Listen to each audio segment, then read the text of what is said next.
Hello, मेरा नाम है अभिषेक और स्वागत करता हूं बच्चों आप सभी का हमारे इस खूबसूरत से प्यारे से प्लेटफॉर्म पे जिसका नाम है जेआर कॉलेज। तो यार कैसे आप सभी लोग, आई होप आप लोग एकदम बढ़िया होंगे, आप लोग की पढ़ाई एकदम बढ़िया चल रही होगी बच्चों। तो जैसा कि आपको पता है हमने हमारे इस प्लेटफॉर्म पे शुरू किया हुआ है केमिस्ट्री के लेक्चर्स, ठीक है, जहां पे हम लोग ने ऑलमोस्ट सारे के सारे चैप्टर्स आप लोग कंप्लीट करवा दिए। कुछ चैप्टर्स आपके एक दो बचे हुए, ठीक है, बाकी के सारे चैप्टर्स भी आपके ऑलमोस्ट कवर होने वाले हैं। लास्ट कुछ लेक्चर से बच्चों हम लोगों ने शुरू किया था एक बहुत ही प्यारा सा chapter, that is nothing but coordination compound.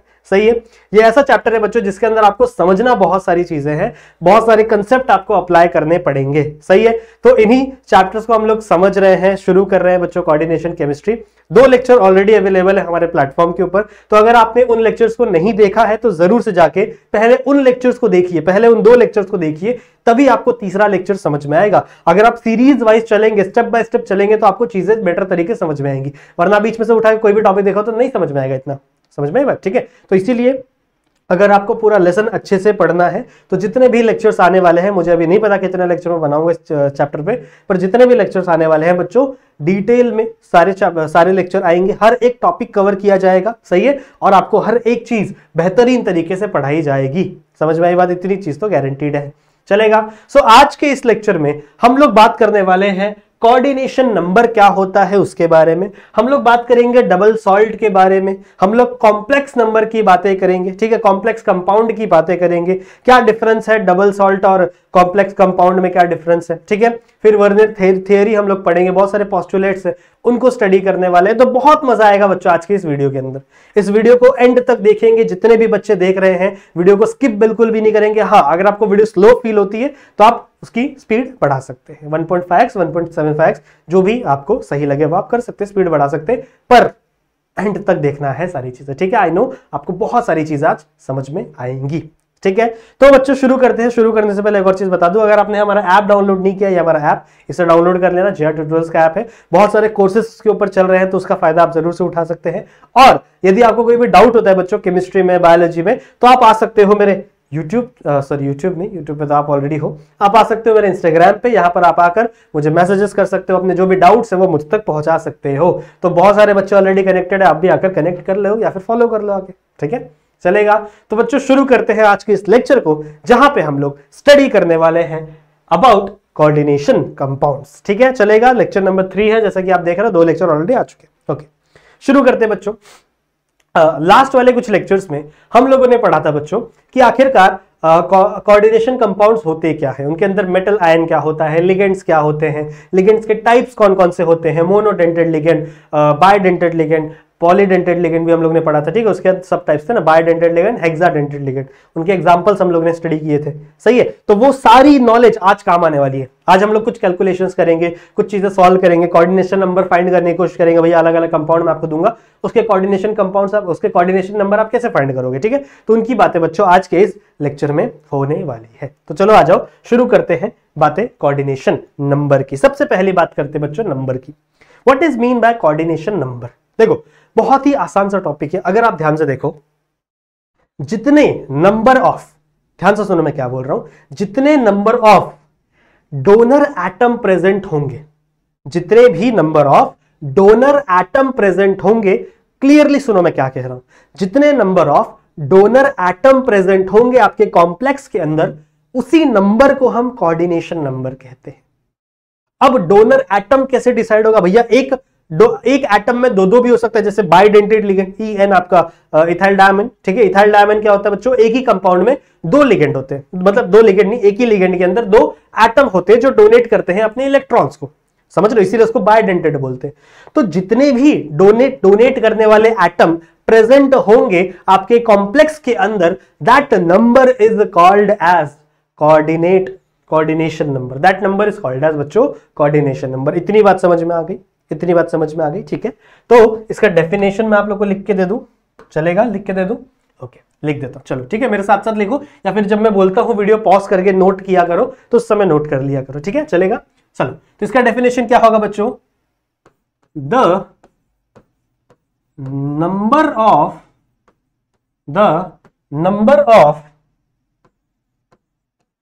Donor atom, the number of donor atom present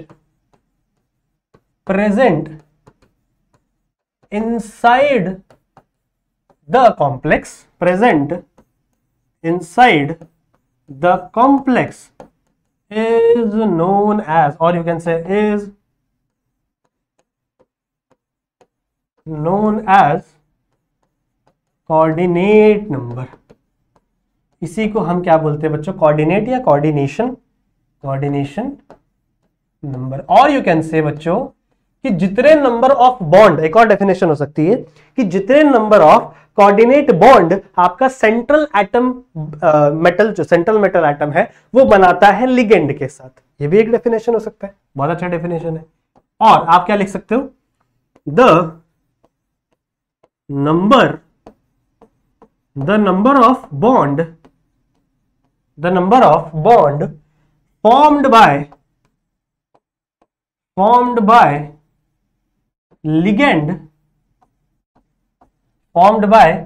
ligand with central metal atom और आयन, सेंट्रल मेटल एटम भी हो सकता है, आयन भी हो सकता है, is known as, is in a complex, ऐसे लिखो, in a complex is known as coordination number, coordination number. देखो दोनों का मतलब सेम है, दोनों का मतलब सेम है, बस अलग तरीके से लिखा गया है। सुनिए बताता हूं, दोनों का मतलब बताता हूं, पहले मुझे इस प्लेटफॉर्म को सही करने दो। ओके, मैंने क्या कहा था, मैंने सबसे पहला डेफिनेशन में क्या कहा बच्चों कि जितने डोनर एटम, मान लो आपका कोई भी एक कॉम्प्लेक्स है, उस कॉम्प्लेक्स के अंदर जितने भी डोनर एटम प्रेजेंट होंगे, जितने भी डोनर एटम प्रेजेंट होंगे, समझ रहे हो, उस कॉम्प्लेक्स के अंदर जितने भी डोनर एटम प्रेजेंट होंगे, दैट उस नंबर को, जितने भी प्रेजेंट होंगे उस नंबर को हम क्या कहेंगे, coordination number. Coordination number is a number, ये कोई कंपाउंड का नाम नहीं है कि ये कंपाउंड है, चलो मान लो CN is a coordination number, ऐसा नहीं लिखोगे कि चलो सर इसमें कोऑर्डिनेशन बताओ, chlorine is a coordination number, नहीं, कोऑर्डिनेशन नंबर एक नंबर है बच्चों, जिसकी एक यूनिट होगी, 1 2 3 4 5, कुछ भी एक यूनिट हो सकती है, समझ रहे हो, इसकी कुछ भी एक यूनिट हो सकती है। तो कितने number of donor atom present है आपके कॉम्प्लेक्स में, that is nothing but a coordination number. और आप कह सकते हो, देखो जो डोनर एटम है वो बॉन्ड बनाएगा किसके साथ, मेटल के साथ, वो बॉन्ड बनाएगा किसके साथ, सेंट्रल मेटल के साथ ना। तो और इसी चीज को आप ऐसे लिख सकते हो, द नंबर ऑफ बॉन्ड, समझ रहे हो, द नंबर ऑफ बॉन्ड, क्योंकि जितने भी आपके मेटल एटम है, जितने भी आपके डोनर एटम है, वो बॉन्ड तो जरूर बनाएंगे आपके मेटल के साथ, तो वही है ना, the number of bond formed by ligand and the central metal atom in the complex is known as coordination number. अब ये डेफिनेशन को थोड़ा आप कॉपी करिए, मैं आपको एग्जांपल के साथ समझाऊंगा तो आपको शायद ज्यादा तरीके से अच्छे तरीके से समझ में आएगा। ठीक है, कुछ एग्जांपल्स लेकर आया हूं मैं, लिख कर लेकर आया हूं मैं, पहले ये समझिए। हो गया, ये नोट हो गया बच्चों, नोट हो गया, ओके, पक्का नोट हो गया, ओके। अब मुझे एग्जांपल समझाने के लिए, ठीक है, आपको ये पता होना चाहिए, एग्जांपल समझाने के लिए बच्चों आपको ये पता होना चाहिए कि कौन सा मोनोडेंटेड लिगेंड है। पता है, बताओ, मैंने लास्ट वाले लेक्चर में सिखाया है कौन सा मोनोडेंटेड लिगेंड है, कौन सा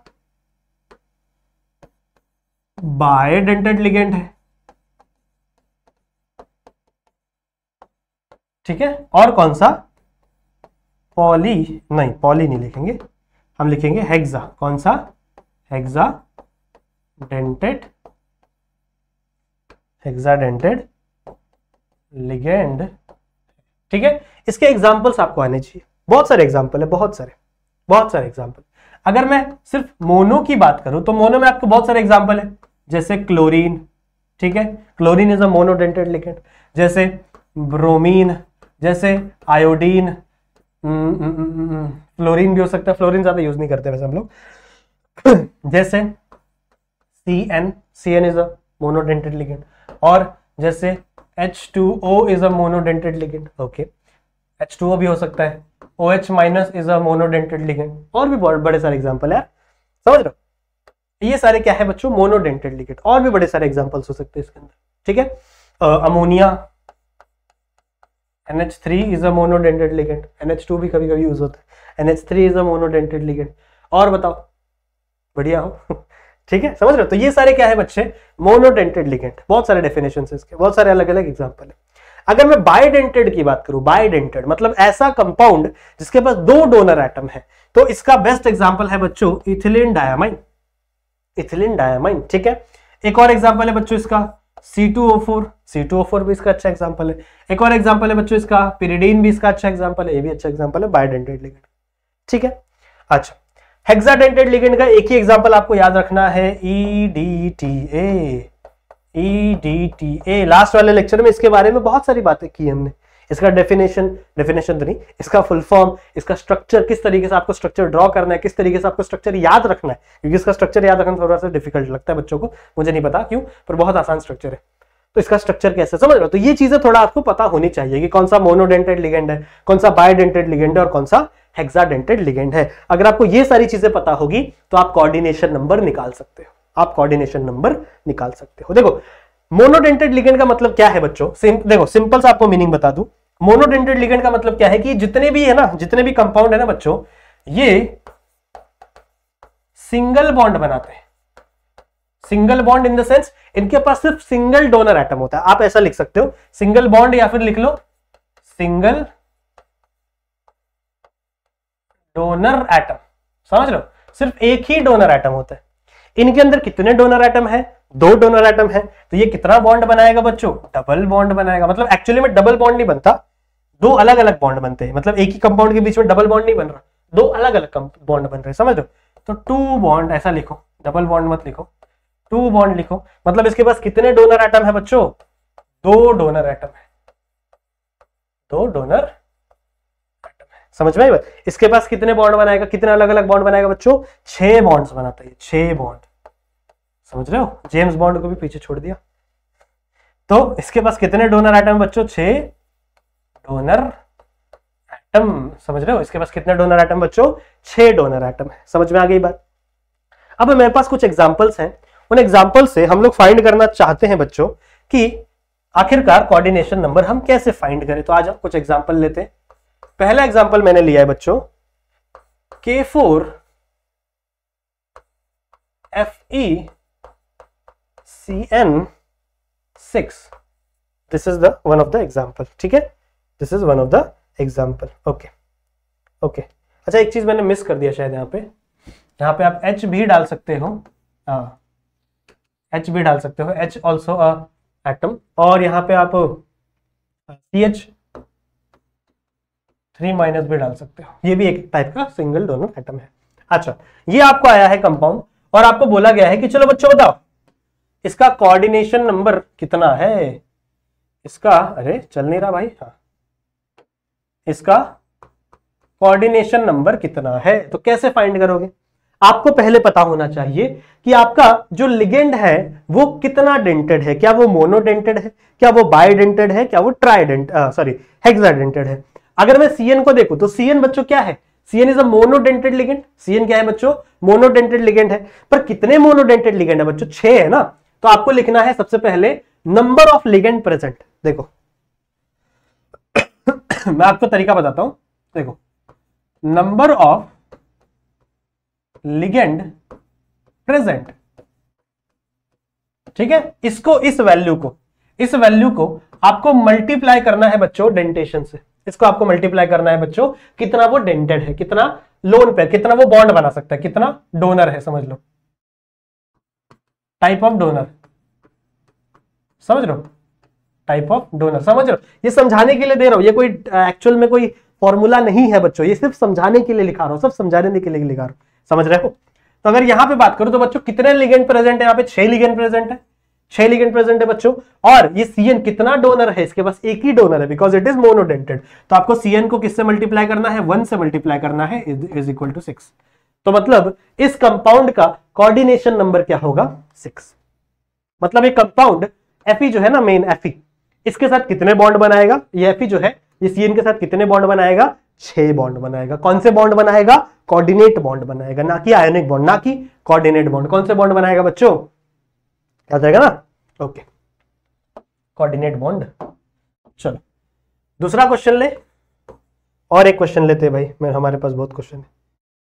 एक है बच्चों आपके पास CrH2O4 और ऊपर +6, ठीक है। अब हमें फाइंड करना है बच्चों कोऑर्डिनेशन नंबर, हमें फाइंड करना है कोऑर्डिनेशन नंबर। कोऑर्डिनेशन नंबर में इसका कोई रोल नहीं है, इसका कोई रोल नहीं है, सिर्फ रोल है इन भाई साहब का। वैसे रोल तो है इसका, ये इससे ही बॉन्ड कर रहा है। अब कितने नंबर ऑफ लिगेंड प्रेजेंट है बच्चों? 4 नंबर प्रेजेंट है। H2O मोनोडेंटेड है, क्या है बताओ? मोनोडेंटेड है, तो 4 × 1 = 4 हो जाएगा। इजी है, इजी पीजी, बहुत आसान। सॉरी, एक और ले। मान लो बच्चों लिया है मैंने Mn मैंगनीज, आपका EDTA यहां पे 1 और यहां पे +2, इसका कोई रोल नहीं है, ये प्लस CN फाइंड करने के लिए, मतलब यहां पे रोल नहीं है, वैसे इसका बहुत रोल है। ये नेट चार्ज होता है, नेट चार्ज होता है ना, पढ़ा है लास्ट वाले लेक्चर में, पढ़ा है। यहां पे देखो नंबर ऑफ लिगेंड प्रेजेंट, कितने नंबर ऑफ लिगेंड प्रेजेंट है बच्चों? सिर्फ एक ही प्रेजेंट है, तो यहां पे आएगा 1 × EDTA है ना। टाइप ऑफ डोनर, कितना EDTA, कितना डेंटेशन है बच्चों? हेक्सा डेंटेशन है, मतलब कितने डोनर इसके पास?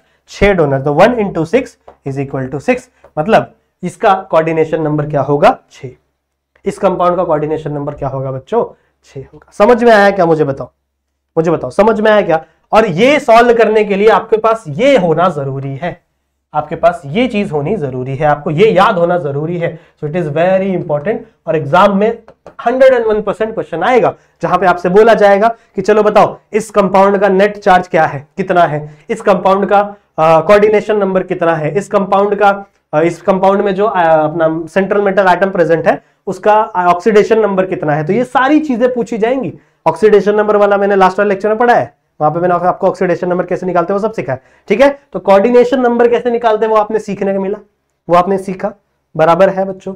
इसका स्क्रीनशॉट ले ले जल्दी से बच्चों, इसका स्क्रीनशॉट ले ले,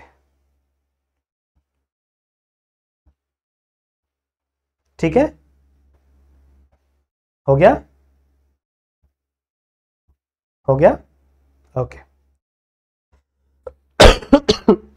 चले आगे, इसका स्क्रीनशॉट लिया आपने, मुझे बताइए, ये आपने नोट किया? आप ये भी डेफिनेशन लिख सकते हैं, ये भी लिख सकते हैं, प्रिफर ज्यादा ये करिए, ये मैंने खुद से ही बना दिया है, कोई बात नहीं, पर गलत नहीं पढ़ाते भैया। ओके, आगे चलते हैं बच्चों अपने अगले टॉपिक की तरफ।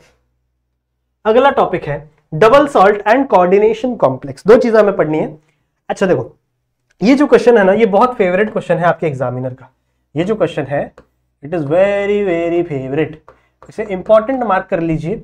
एक्चुअली में ये क्वेश्चन हमेशा आता है, मोस्ट ऑफ द टाइम, हमेशा नहीं बोल सकते पर मोस्ट ऑफ द टाइम आता है। कभी कभी ऐसा आता है कि एक्सप्लेन डबल सॉल्ट, खाली डबल सॉल्ट का पूछा जाएगा। कभी कभी ये आता है एक्सप्लेन कोऑर्डिनेशन कॉम्प्लेक्स। कभी कभी ऐसा आता है बच्चों कि डिफरेंशिएट बिटवीन अपना डबल सॉल्ट और कोऑर्डिनेशन कॉम्प्लेक्स। तो उस कंडीशन में आपको डेफिनेशन देना है और एक एग्जांपल लिखना है। इसका भी डेफिनेशन देना है और एक एग्जांपल लिखना है। समझ में आई बात? ठीक है, समझ में आई बात? ओके। अब सबसे पहले हम लोग स्टार्ट करते हैं बच्चों डबल सॉल्ट की कहानी। अच्छा, आधा आधा करके पढ़े, किस टाइप में पढ़े बताओ? यहां एक मार देते, यहां पे कोऑर्डिनेशन कॉम्प्लेक्स पढ़ लेंगे, यहां पे डबल सॉल्ट पढ़ लेंगे, ठीक है। अच्छा, अगर मैं बात करूं बच्चों डबल सॉल्ट की, तो इसका डेफिनेशन क्या है? Double salt I'm so sorry, double salt ionise, या फिर एक सेकेंड, अच्छे वर्डिंग्स बताइए मुझे। ओके, आयोनाइज भी लिख सकते हैं। Okay, double salt is completely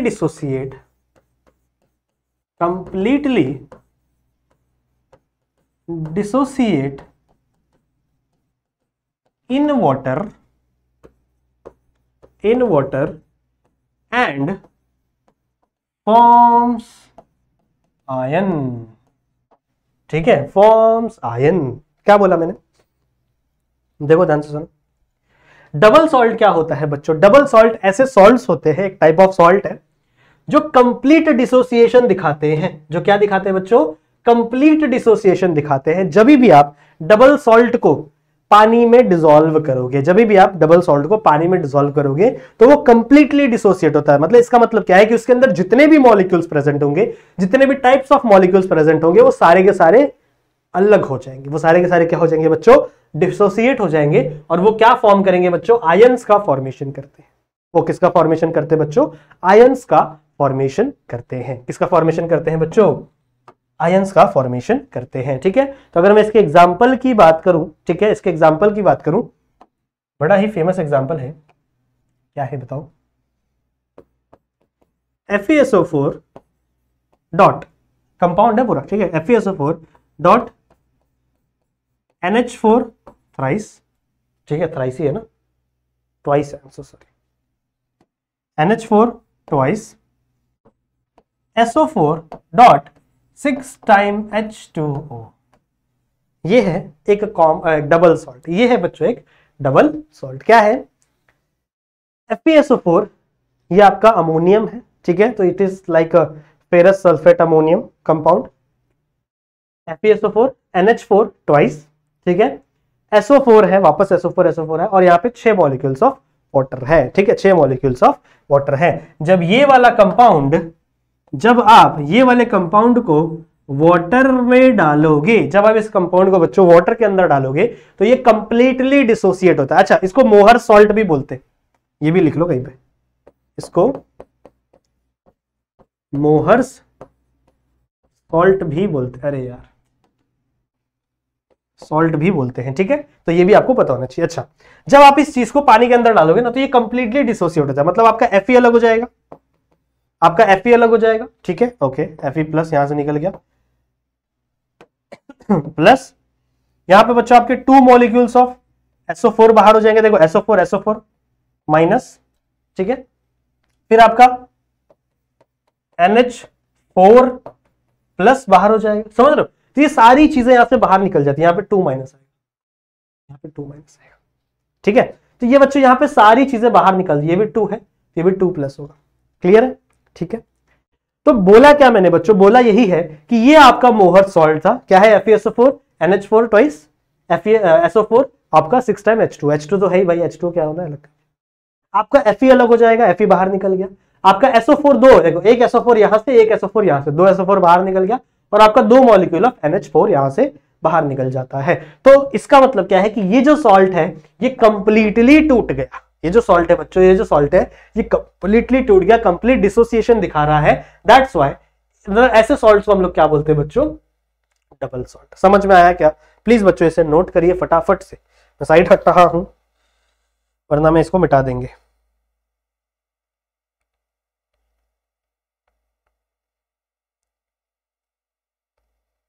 हो गया? हो गया? डन है? अच्छा, इसकी बात कर लेते हैं। ये मिटाने की जरूरत नहीं है, मेरा आदत हो गया है भाग जाना, ठीक है, ओके। क्या है? व्हेन, ऐसा लिखो, when coordination complex, when coordination complex dissolves in water, ठीक है, in water, it dissociate with at least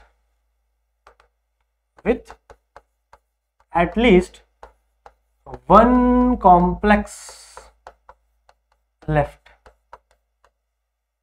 with at least 1 complex left. अब इसका मतलब क्या है? मुझे लगता है आप लोगों ने नहीं समझा, ठीक है।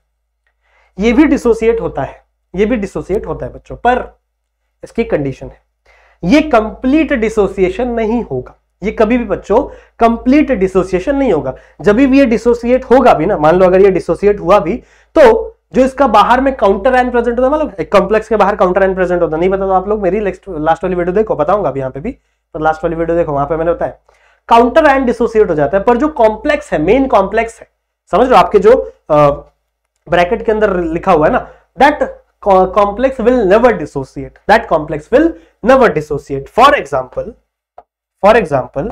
मेरे पास है बच्चे कंपाउंड K4FeCN6, मान लो कोई ऐसा कंपाउंड, ठीक है, मान लो कोई ऐसा कंपाउंड।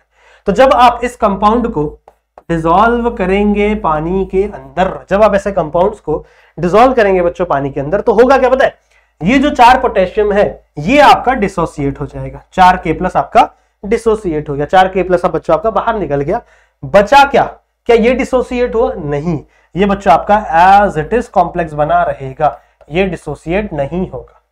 ये कॉम्प्लेक्स बच्चों आपका एज इट इज बना रहेगा, ये कॉम्प्लेक्स डिसोसिएट नहीं होगा। मतलब यहां पे कंप्लीट डिसोसिएशन, यहां डिसोसिएशन है, पर ये जो आपका काउंटर है, this is known as counter ion ना, दिस इज नोन एज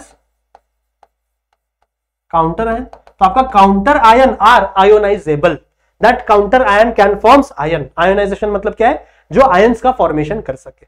तो ये बच्चों आपके आयंस का फॉर्मेशन करेगा, पर इसके अंदर के जो कंपाउंड्स है वो आयन फॉर्म नहीं करेंगे, ये कंपाउंड आपका एज इट इज प्रेजेंट होगा। ऐसे कंपाउंड्स को हम लोग कहते हैं बच्चों कोऑर्डिनेशन कॉम्प्लेक्स।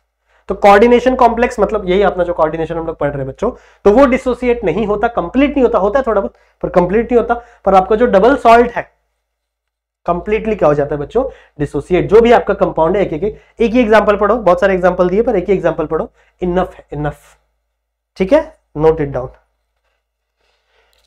नोट कर लीजिए बच्चों फटाफट। फिर हम लोग आगे बढ़ते हैं, बच्चों, चलेगा? ठीक है, चले आगे। ओके, अगला टॉपिक क्या है भाई, खाली पेज है अगला। अच्छा, Warners theory of coordination complex, ठीक है, एक थ्योरी है पढ़ना है बच्चों, जिसमें टोटल 4 पोस्टुलेट पढ़ने हैं, 4 पोस्टुलेट पढ़ने हैं, ठीक है। 4 पोस्टुलेट वहां क्यों लिखा मैंने, 4 पोस्टुलेट्स बच्चों हमें स्टडी करने हैं। एक थ्योरी है, जो थ्योरी दी थी एक अंकल ने, जिनका नाम था वार्नर्स अंकल। तो बड़ा ही आसान थ्योरी है, कुछ भी नहीं है बच्चों, आ जाओ देखते हैं। 4 पोस्टुलेट है, इजी है, सुन क्या है, आओ देखते हैं बच्चों। सबसे पहला पोस्टुलेट, जो भी आपका कोऑर्डिनेशन कॉम्प्लेक्स होगा उसमें जो सेंट्रल मेटल आयन प्रेजेंट होगा, उसके पास 2 प्रकार की वैलेंसी होती है, एक प्राइमरी वैलेंसी और एक सेकेंडरी वैलेंसी, ठीक है। तो यही सबसे पहला लाइन है, द सेंट्रल मेटल आयन और, अच्छा ठीक है भाई, आयन और atom, the central metal ion और एटम प्रेजेंट इन कोऑर्डिनेशन, बहुत इजी है कुछ नहीं, coordination complexes have 2 type of valency, 2 type of valence नहीं, valency, 2 type of valency। Valency पढ़ा है आप लोगों ने, जैसे मान लो कार्बन है, तो कार्बन की कितनी वैलेंसी होती है, 4 वैलेंसी होती है, पढ़ा है आप लोगों ने। ऑक्सीजन की कितनी वैलेंसी होती है, 2 वैलेंसी होती है। मतलब कितना बॉन्ड बना सकता है, जैसे मैं कितने बॉन्ड बना सकता हूं, कितने, ठीक है जाने दो, आगे नहीं बढ़ते। पर कार्बन जितने बॉन्ड बना सकता है, जैसे मान लो कार्बन कितने बॉन्ड बनाता है, 1 2 3 4, तो कार्बन की वैलेंसी 4 है। ऑक्सीजन कितने बॉन्ड बनाता है, 1 2, तो कार्बन ऑक्सीजन की वैलेंसी 2 है। नाइट्रोजन कितने बॉन्ड बनाते हैं बच्चों, 3, 1 2 3, तो नाइट्रोजन की वैलेंसी कितनी है, 3 है। समझ लो। इसी प्रकार से जो आपके मेटल्स प्रेजेंट होते हैं, कहां पे, कोऑर्डिनेशन कंपाउंड के अंदर, कोऑर्डिनेशन कॉम्प्लेक्स के अंदर जो आपके मेटल्स प्रेजेंट होते हैं, उनकी भी कुछ वैलेंसी होती है, उनकी भी क्या होती है बच्चों, कुछ वैलेंसीज होती है। ये वैलेंसीज 2 प्रकार की होती है, ध्यान से सुनेंगे, 2 प्रकार की होती है। सबसे पहला प्रकार है प्राइमरी वैलेंसी, ठीक है, यहां पे स्पेलिंग गलत है, ओके, फोन बच गया था, सॉरी। यहां पे बच्चों 2 प्रकार की वैलेंसी है, एक आपका primary valency and second is secondary valency, second is secondary valency. Easy है, कोई ज्यादा डिफिकल्ट नहीं है बच्चों। मैंने क्या बताया अभी आप लोग को, मैंने ये बताया कि हर कंपाउंड की कुछ ना कुछ वैलेंसी होती है, मतलब वो जितना मान लो कोई कंपाउंड कितना बॉन्ड बना सकता है वो उसकी वैलेंसी है। एक कंपाउंड कितना बॉन्ड बना सकता है वो क्या है, उसकी वैलेंसी है। जो आपका सेंट्रल मेटल एटम है या फिर आयन है आपके कॉम्प्लेक्स के अंदर, कोऑर्डिनेट कॉम्प्लेक्स के अंदर, उसके पास दो प्रकार की वैलेंसी होती है, उसके पास दो टाइप्स की वैलेंसी होती है। पहला टाइप है प्राइमरी वैलेंसी, दूसरा टाइप है सेकेंडरी वैलेंसी। मैं आपको आगे चल के जब पोस्टुलेट लिख के हो जाएंगे ना, मैं आपको एग्जांपल के साथ समझाऊंगा, टेंशन बिल्कुल ही मत लो, ठीक है। मैं आपको एग्जांपल के साथ हर एक चीज समझाऊंगा, ठीक है, टेंशन मत लो। पर अभी ध्यान दो, ये पोस्टुलेट पे ध्यान दो, ठीक है। पहला पोस्टुलेट हो गया। दूसरा पोस्टुलेट क्या बोलता है बच्चों, ये जो प्राइमरी वैलेंसी है ना,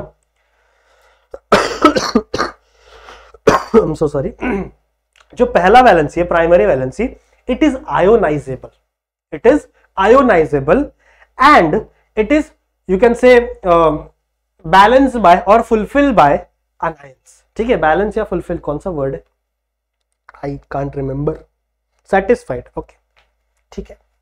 सो क्या लिखा है बच्चों, दूसरा पॉइंट क्या है, primary valency, primary valency are ionisable,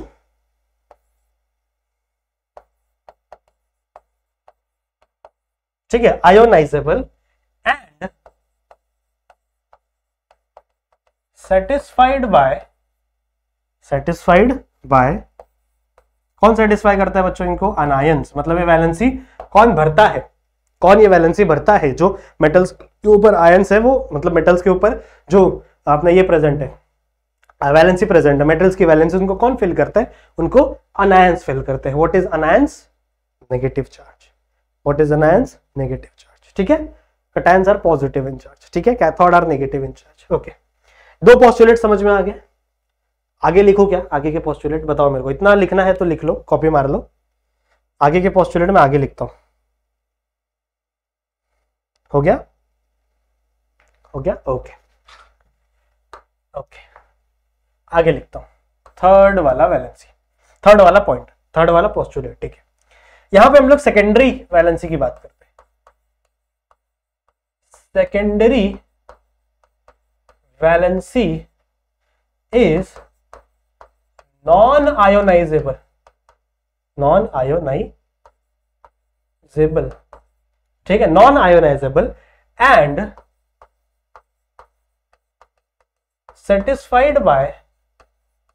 satisfied by anions और न्यूट्रल और नेचुरल, न्यूट्रल भी लिख सकते हो बच्चों इसकी जगह, नेचुरल भी लिख सकते हो, लिगेंड्स, ठीक है। नेचुरल नहीं आएगा मेरे हिसाब से, नेचुरल ही आएगा मेरे हिसाब से, न्यूट्रल नहीं आएगा, देख लेना कौन सा वर्ड।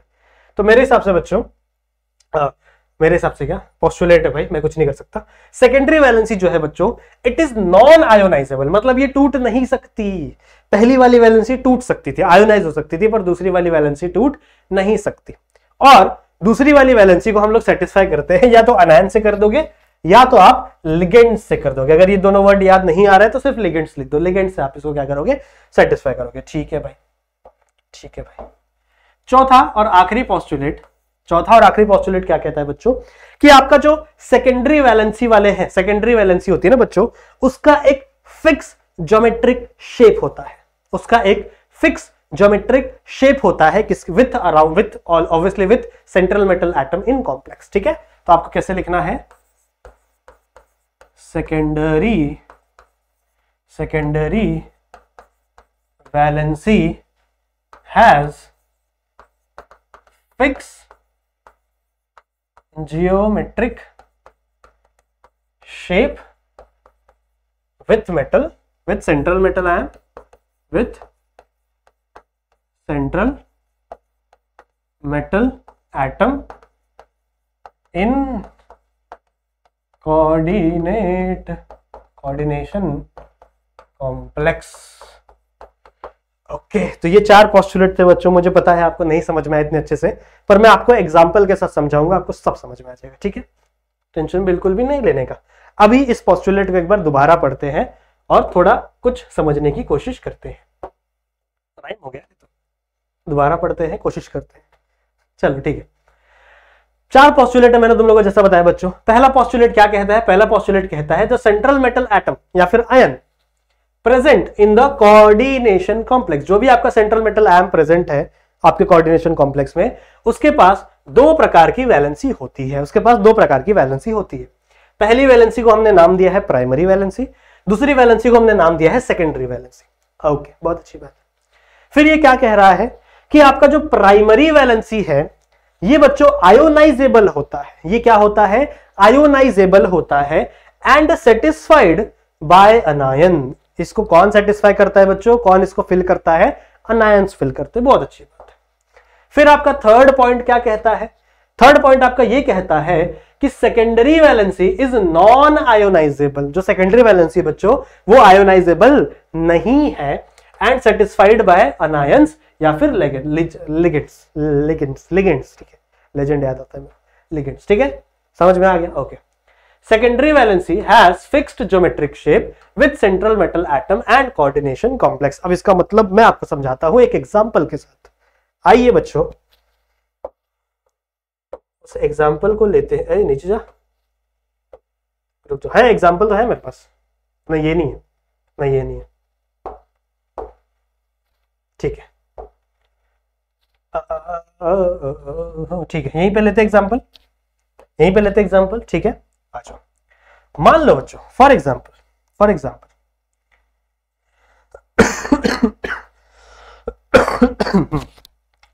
मेरे पास एक कंपाउंड है FeCN6Cl-। मान लो मेरे पास ये एक कंपाउंड है।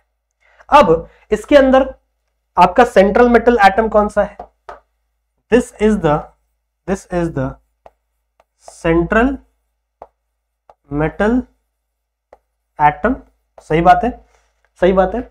अब इस सेंट्रल मेटल एटम से 2 कंपाउंड जुड़े हुए हैं। एक आपका Cn जुड़ा हुआ है और एक आपका Cl जुड़ा हुआ है, यानी क्लोरीन जुड़ा हुआ है। सही बात है, एक आपका Cn जुड़ा हुआ और एक आपका क्लोरीन जुड़ा हुआ है। मैंने क्या बोला बच्चों? 2 प्रकार की वैलेंसी है और दोनों प्रकार की वैलेंसीज को अनायंस या फिर लिगेंड्स फिल कर रहे हैं। जो प्राइमरी वैलेंसी है वो आयोनाइज हो जाती है, मतलब अगर उसको वाटर में डालो तो वो टूट जाती है, बिखर जाती है, पर दूसरी वाली बिखरती नहीं है। इसका मतलब इस कंपाउंड में कौन टूटेगा? अभी मैंने समझाया था ना इसके पहले कि जो इस कॉम्प्लेक्स के बाहर प्रेजेंट होता है वही टूट जाता है पानी के अंदर। मतलब ये जो बाहर प्रेजेंट, वो इस कॉम्प्लेक्स के बाहर प्रेजेंट वाला जो आयन है वो होता है बच्चों आपका प्राइमरी वैलेंसी। वो होती है बच्चों आपकी प्राइमरी वैलेंसी। प्राइमरी वैलेंसी वो होती है जो आयोनाइजेबल होती है। कहां गया? प्राइमरी वैलेंसी वो होती है जो आयोनाइजेबल होती है। समझ लो, आयोनाइज हो जाती है मतलब बाहर निकल जाएगी अगर इसको आप वाटर में डालोगे। तो जो secondary valency is non ionisable, वो आयोनाइजेबल नहीं होती, वो टूटती नहीं है। कौन सी नहीं टूटती? जो कॉम्प्लेक्स के अंदर प्रेजेंट है। सो दिस, ये जो वैलेंसी है ना बच्चों, ये आपकी क्या है? ये आपकी है बच्चों सेकेंडरी वैलेंसी। ये है आपकी सेकेंडरी वैलेंसी। तो क्या अब आपको समझ में आया है इन पोस्टुलेट का मतलब?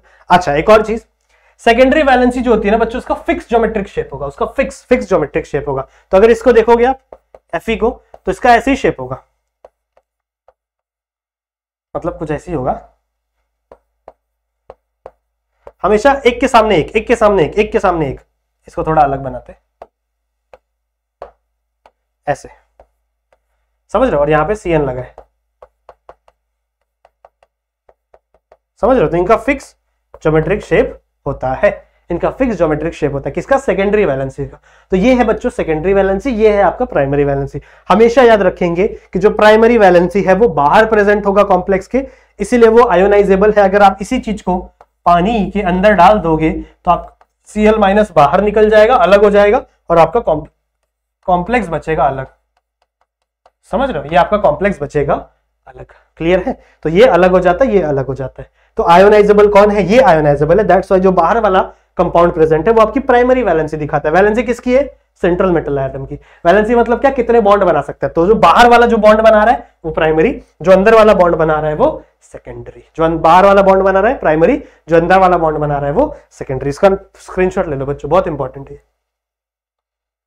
ले लिया, इसका भी ले लो, ये भी बहुत इंपॉर्टेंट है। पोस्टुलेट भैया बहुत इंपॉर्टेंट है, ले लिया बच्चों। ओके, अब मेरे पास कुछ एग्जांपल है बच्चों जिनमें आपको बताना है कि